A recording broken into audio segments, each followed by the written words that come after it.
Has Everything Everywhere All at Once been surpassed as my favorite movie of 2022? We're going to talk about that, the latest episode of She-Hulk, and more on today's episode of the Geek Watch podcast.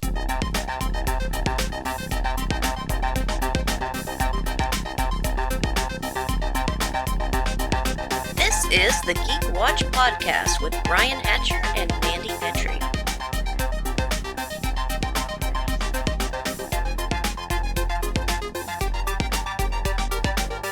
Greetings, Geek Watchers, and welcome to episode 166 of the Geek Watch podcast.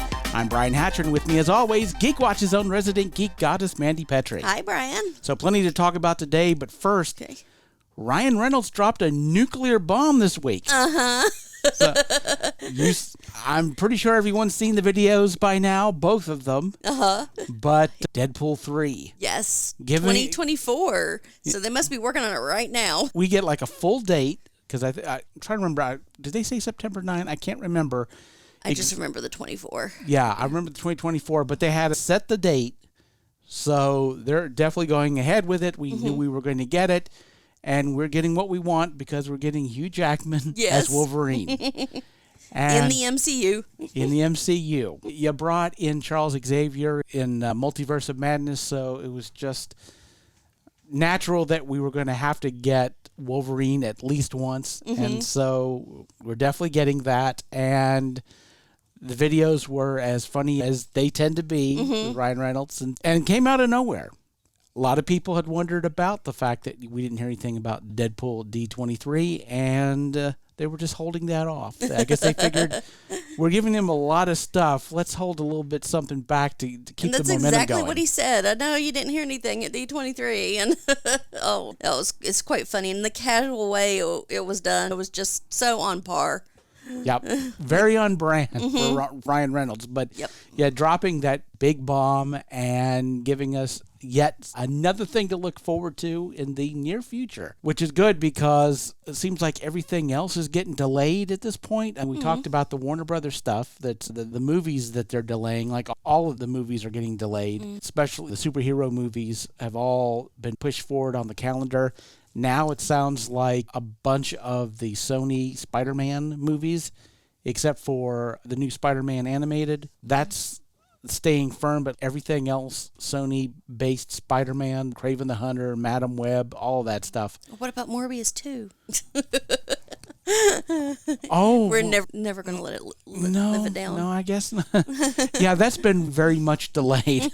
Yeah, that's been delayed indefinitely. But they're pushing them like maybe 6 months to a year in some cases, I think. Everybody's nervous at this point. And if you don't have you figure it's going to be a runaway hit, they're just holding on to things because I think it may have some things to do with the fact that the economy right now is really shaky and people are not sure. And especially we're still dealing with the tail end of COVID. You know, we're at a new normal where COVID hasn't really gone away, but we're all vaxxed to the nines, and so it's just it's another flu. It's another it's get your vaccine every year, and it's gone from being a hurricane pandemic to a tropical illness. We'll just say, but trying to get everything even and back to some sort of even keel has been difficult, and this is just something else that has rocked everybody, and so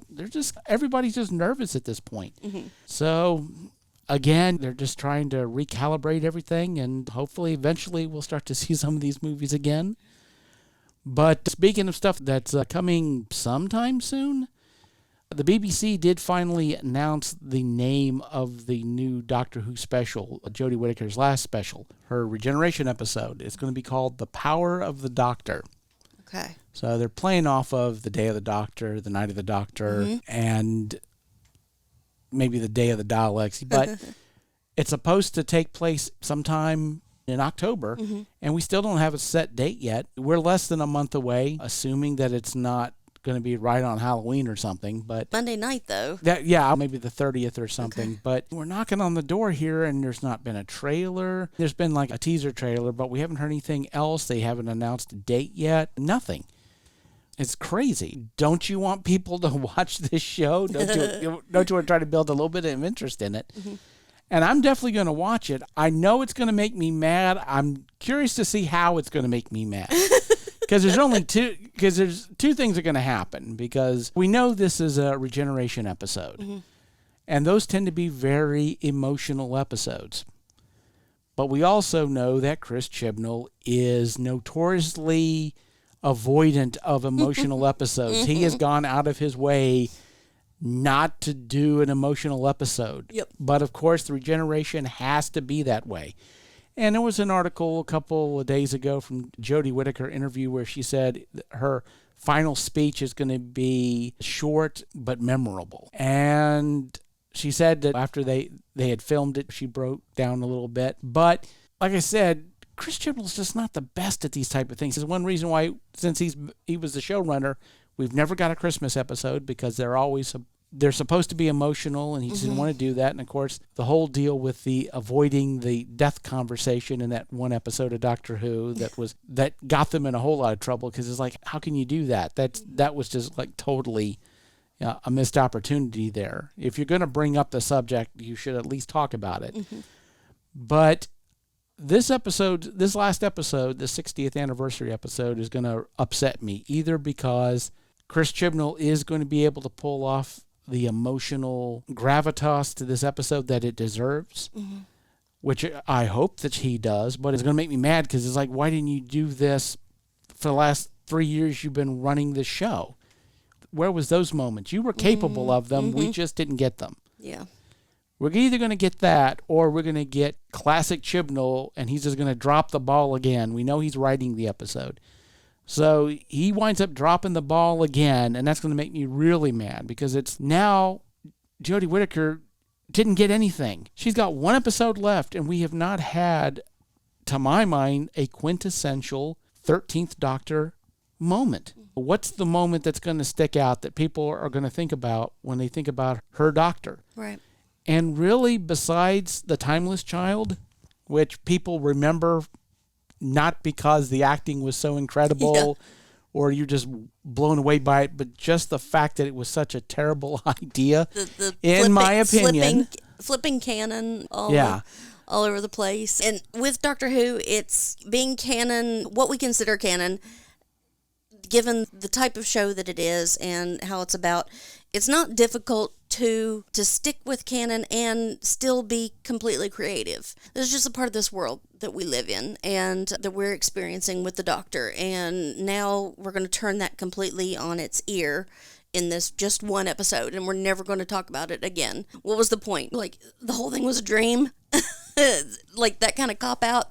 Everything was a dream, so you can make it anything it was. Yeah. So that's...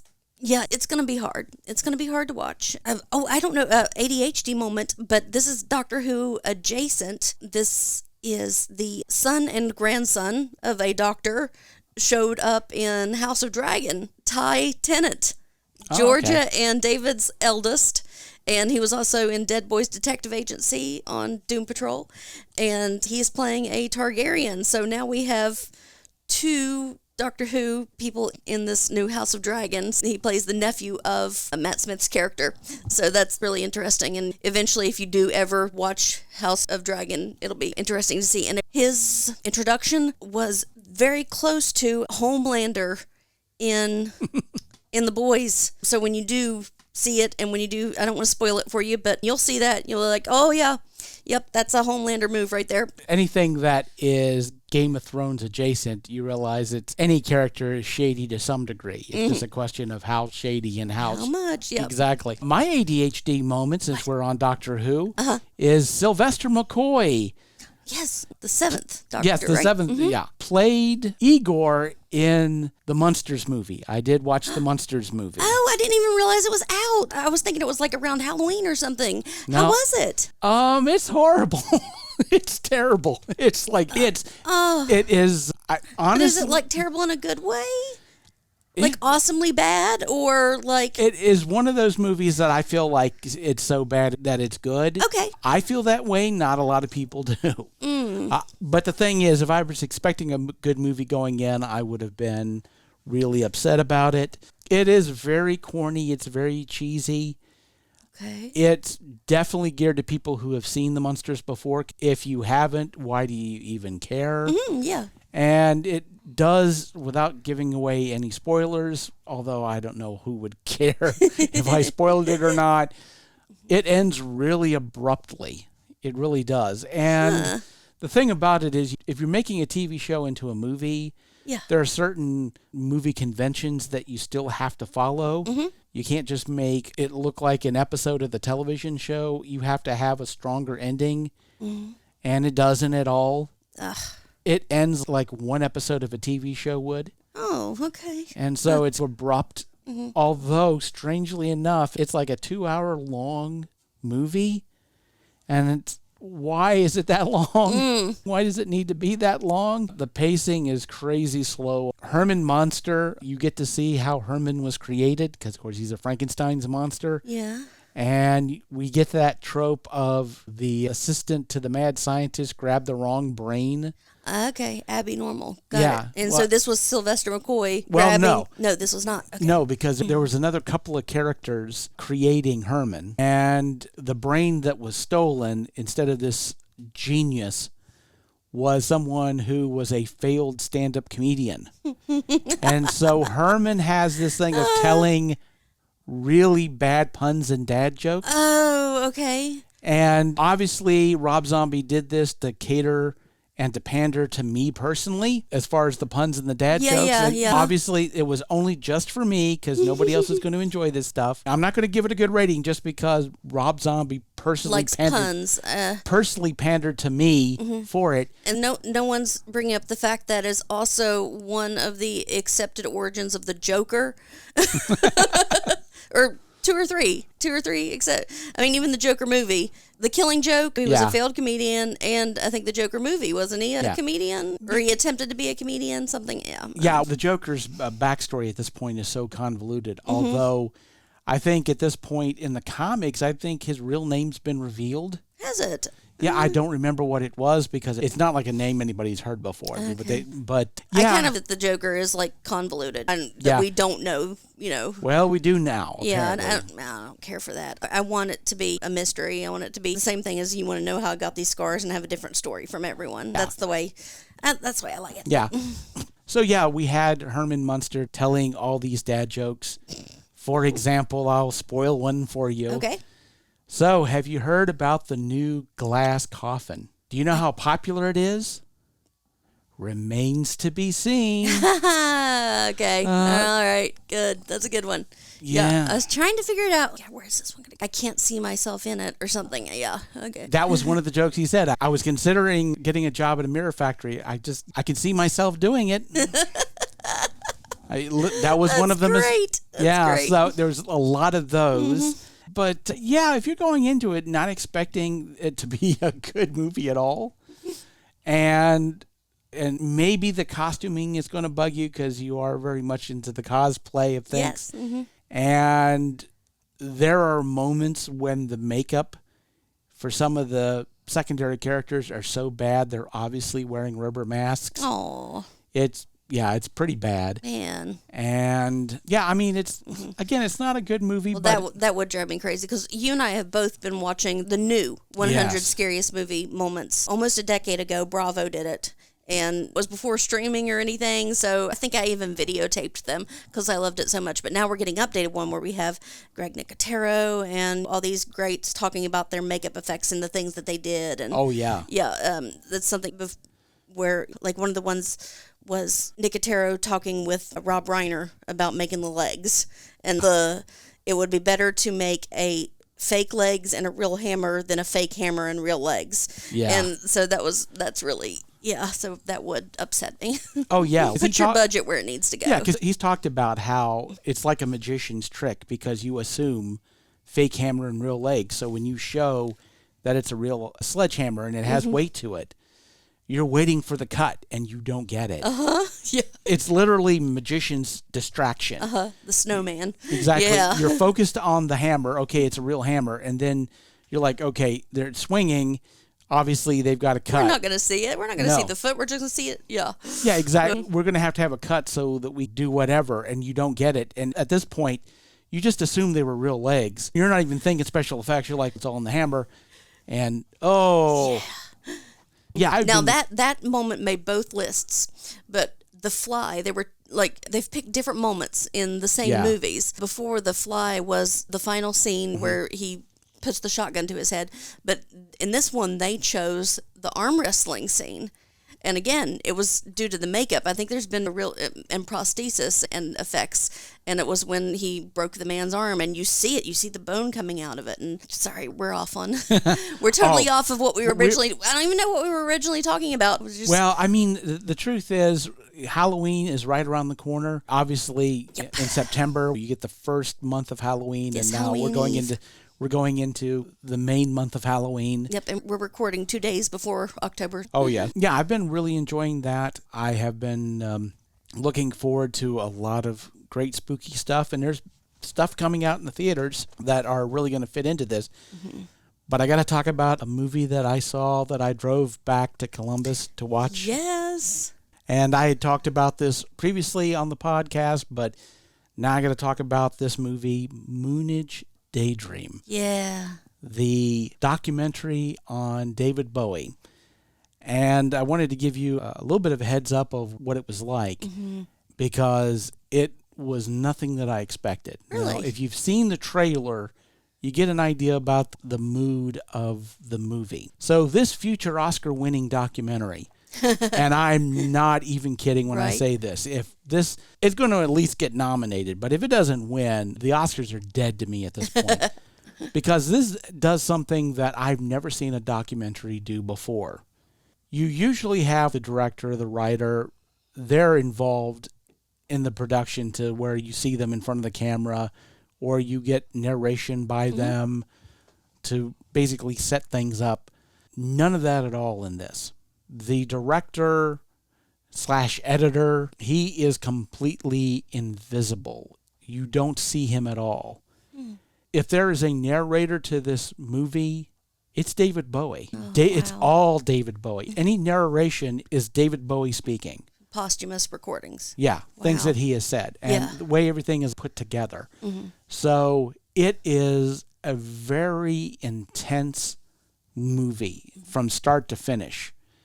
And there is so much concert footage, and concert footage that's never been shown. This came directly from the Bowie estate. This has been this has been like the first and only time that the Bowie estate has cooperated with a filmmaker. There was that really awful biopic that they did of David Bowie that's just terrible. But this movie was amazing. And I have heard some critics complain about how there's nothing new about this movie as far as learning anything about David Bowie. You're not going to learn anything new about David Bowie at all if you watch this movie.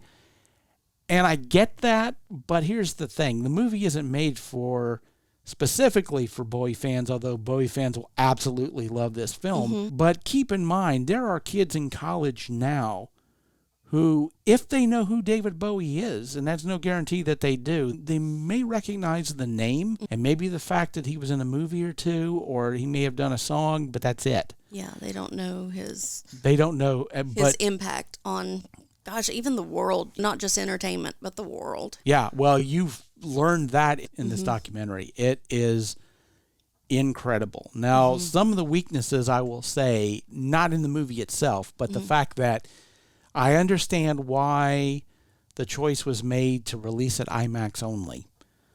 Seeing this on a big screen was utterly overwhelming. And, of course, along with the big IMAX screen, you get the massive sound system. Yeah. And so it is the ideal way of seeing this movie. Getting to see it in IMAX was intense from start to finish. It was massive and in your face and a roller coaster ride. It was incredible. But of course, the problem is it means that it's not going to play in a regular theater ever. And so if there isn't an IMAX screen nearby, you've got to drive somewhere, which is what I did. The other problem too, unfortunately, is they've just released the re-release of Avatar in 3D IMAX. So it is basically pushing Moonage Daydream out of the theaters, which is heartbreaking.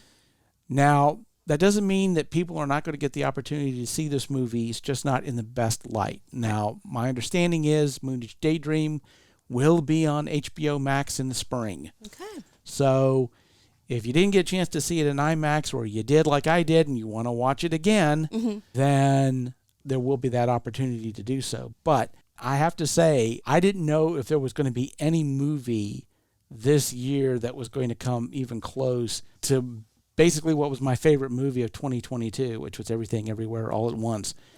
And oh man, still haven't decided which movie I like more, but they're neck and neck at this point. Okay.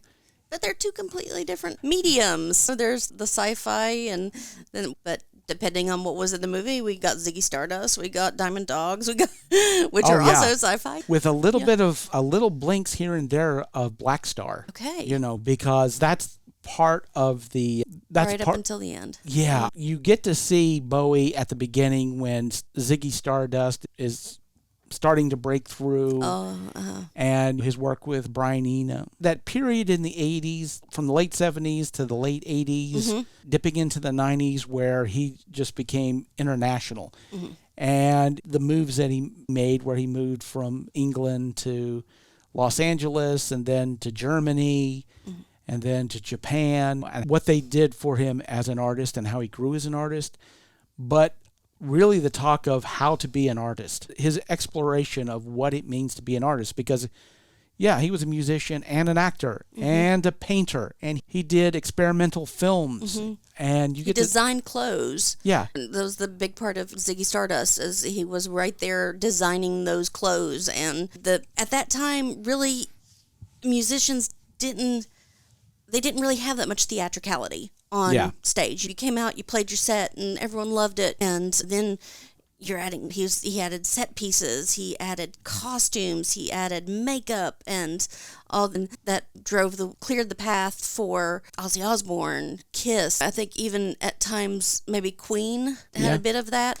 And like, he was really, to say he was a revolutionary, I mean, that's just... It sounds like you're basically you're underestimating. I'm underplaying it, yeah. He was in everything, and just so much influence, and then also having this great sense of humor about it, and willing to take on the little bit roles that were funny, and then also being in like Fire Walk with Me, that little bit that he's in there, and that he had a respect for every aspect of art, of performance, of any genre, literature, that he had this great respect for it. And I think here before we've talked about his rock opera for 1984 and how it got scrapped, but he still wanted to release these great songs, so I put him on Diamond Dogs. Yeah, I'm willing to wait. I'm not up for driving 6 hours to watch it, but I do want to see it, and I'm excited to see it. Yeah, one thing, like you said, it was like 6 hours, 3 hours both ways, and so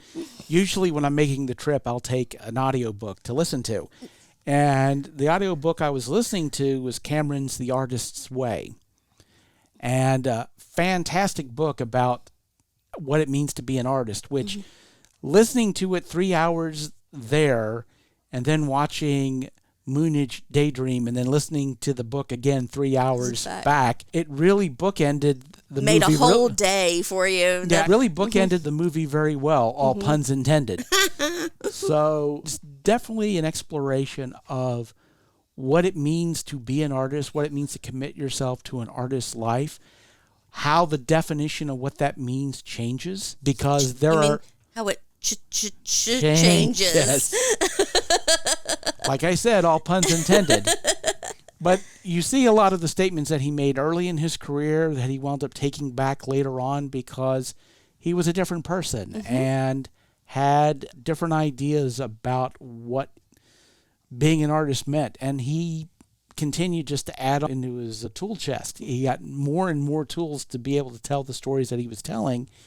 And also just the matter of how he dealt with the fact that he became very famous and what that meant as far as being an artist and how that affected his art and how much he allowed it to affect his art. It is a massive look at an icon. And if you don't know anything about him, you know David Bowie by the time you get to the end of it. Yeah.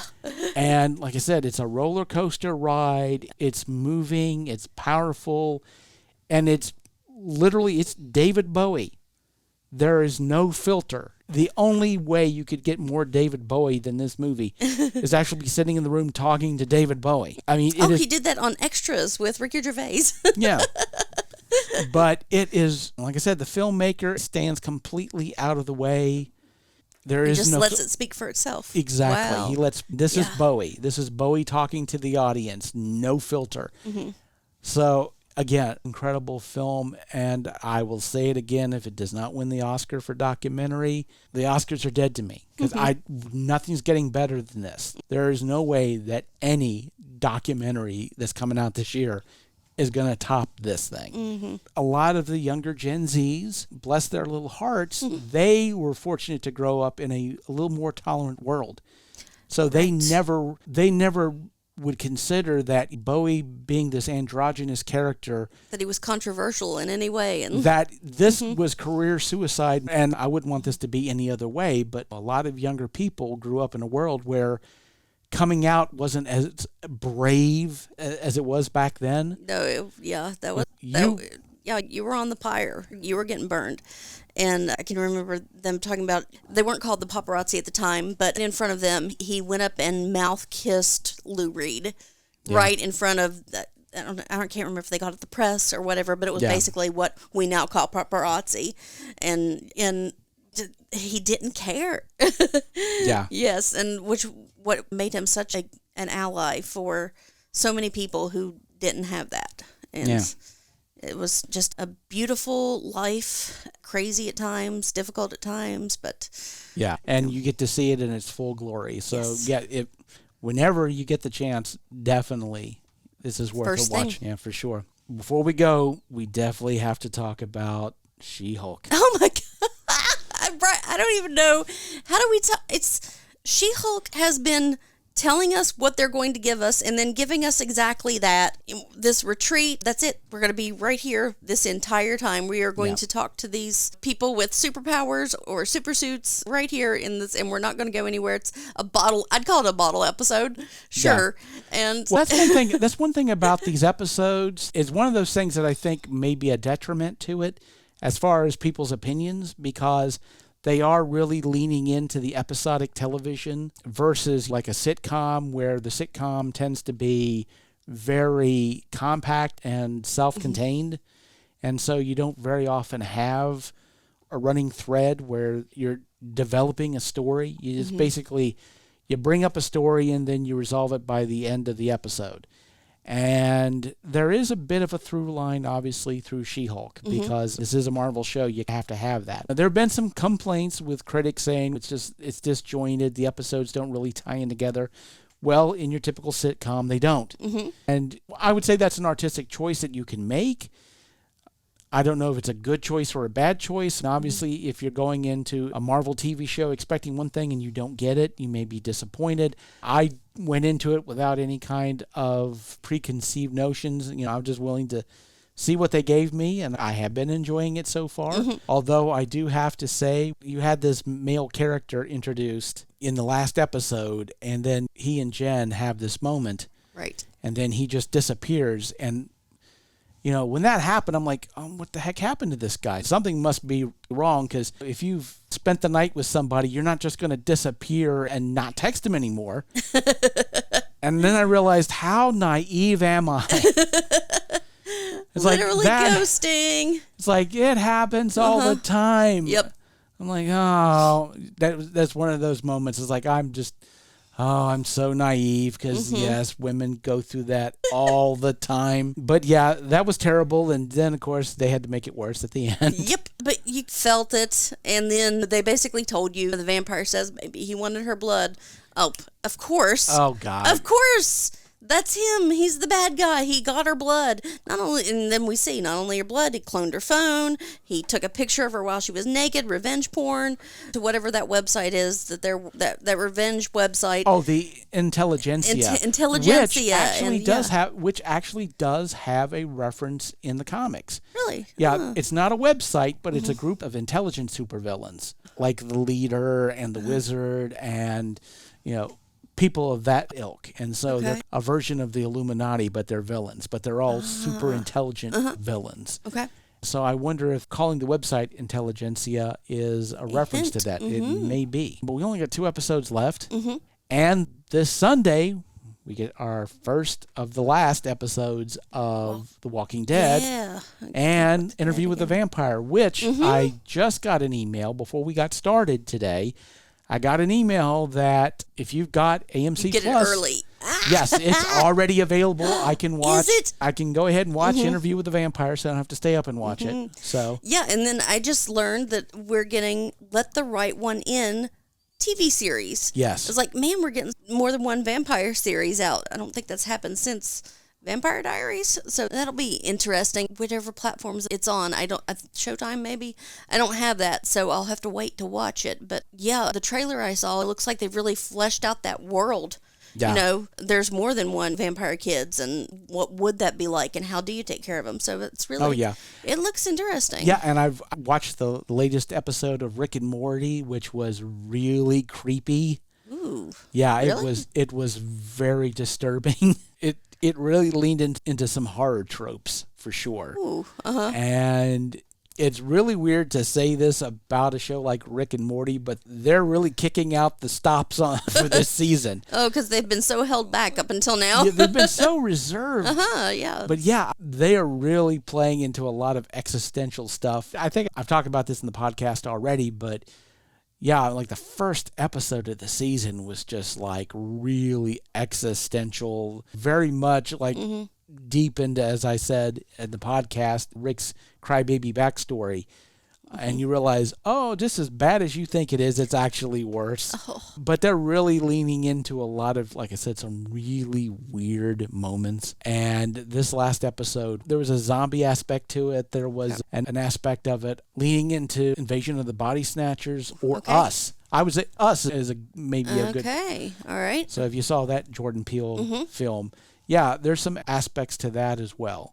And that episode was well geared to the Halloween season. Okay, so it came out at the perfect time. Yeah, it was Okay. creepy as all get out. So, yeah, we got a lot of stuff coming in soon. We're just right around the corner. You're going to blink and we're going to have Black Panther 2, Wakanda Forever. And that's this year.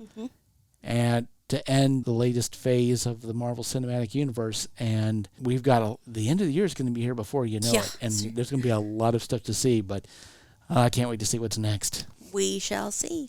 And with that said, we come to the end of episode 166. Thank you for listening, and tune in next time for the latest in geek news and views with the Geek Watch podcast. For Mandy Petrie, this is Brian Hatcher, reminding all the Geek Watchers out there, we're all geeky about something. Be proud of yours. See you next time. Thank you for listening to the Geek Watch podcast. If you enjoyed this program, don't forget to like and subscribe on your preferred platform and share this podcast on your social media.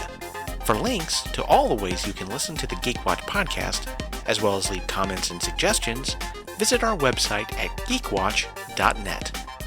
The Geek Watch podcast is a Hanging J production.